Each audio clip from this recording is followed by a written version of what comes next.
George Mason is well into their 2018-2019 season. While off to a rough start, everybody's at the top of their game, including sophomore preferred walk-on Jack Tempchin. Yeah, I always got to be on top of my game in practice just because it helps the team get ready for games. And every different practice, we have different roles that we have to do. We have to be a different player on the team that we're going to play against the next day, and we have to make sure that the guys are ready, and we have to emulate those actions that those guys do. They're really good players that we have to be, so we have to help the guys go through that one more time before the game starts. I spoke with Jack over the main responsibility of being preferred walk-on at George Mason University. We have a couple responsibilities. Being on scout team, you have to be able to act as the other team, be the other team starting five and run their offense and be as accurate as possible and getting the guys ready for what they're going to see in the game.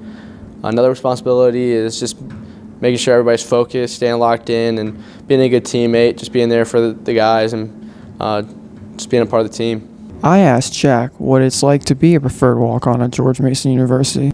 It's a lot of fun. Just being a part of the team, you're a part of a brotherhood.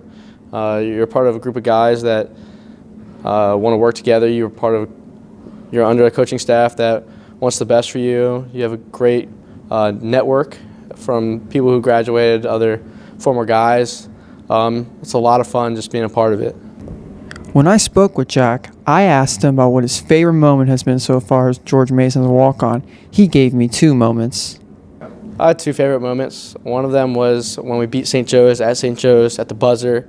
Ian Boyd hit a big shot. We stormed the court, quieted their fans. It was a back-and-forth game, so it was a lot of fun.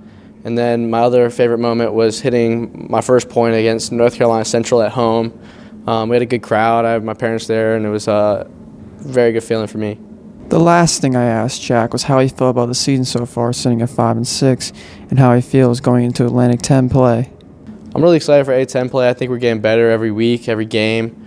We had a somewhat of a rough start, but I think that with us, we're going to bounce back and we're going to have a great year. With A10 play quickly approaching, George Mason finishes up its non-conference run on December 21st against Navy and December 29th against Kansas State. I'm Ashkan reporting from George Mason University.